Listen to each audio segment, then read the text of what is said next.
Leg spinning allrounder হিসেবে career শুরু, দলের প্রয়োজনে ও সময়ের পরিক্রমায় তিনি হয়ে উঠেছেন সময়ের অন্যতম সেরা ওয়ানডে ব্যাটার। প্রায় ১৫ বছরের ক্যারিয়ারের ইতিটাও টানলেন দলেরই প্রয়োজনে। জুনিয়রদের সুযোগ দিতে তার এই সরে যাওয়া দলের প্রতি তার নিবেদনের বড় এক উদাহরণ।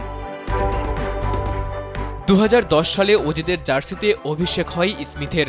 এরপর হলুদ জার্সিতে খেলেছেন ১৭০টি ওয়ানডে, রান করেছেন ৫,৮০০। ক্যারিয়ারে ৩৫টি হাফ সেঞ্চুরির মালিক এই ব্যাটারের ঝুলিতে আছে ১ ডজন সেঞ্চুরি। ওয়ানডেতে তার গড়টাও বেশ ঈর্ষণীয়, ৪৩.২৮। বোলিং ক্যারিয়ারে ২৮টি উইকেটও আছে তার ঝুলিতে।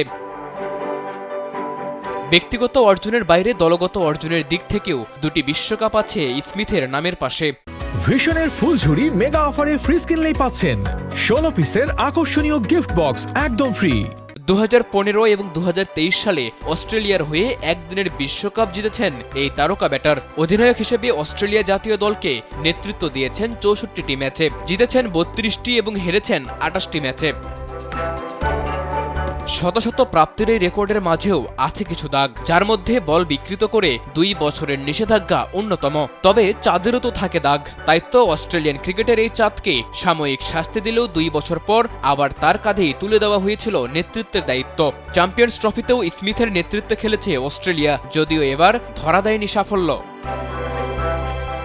ক্যারিয়ারের শেষ টুর্নামেন্টে সাফল্য না আসায় নিজের সীমা হয়তো ঠিকই বুঝতে পেরেছিলেন এই কিংবদন্তি, আর সে কারণে আগামী বিশ্বকাপের কথা চিন্তা করে জুনিয়রদের সুযোগ দিতে বিদায় বললেন একদিনের ক্রিকেটকে। সত্যিকারের সিনিয়র ক্রিকেটাররা বুঝি এমনই হয়।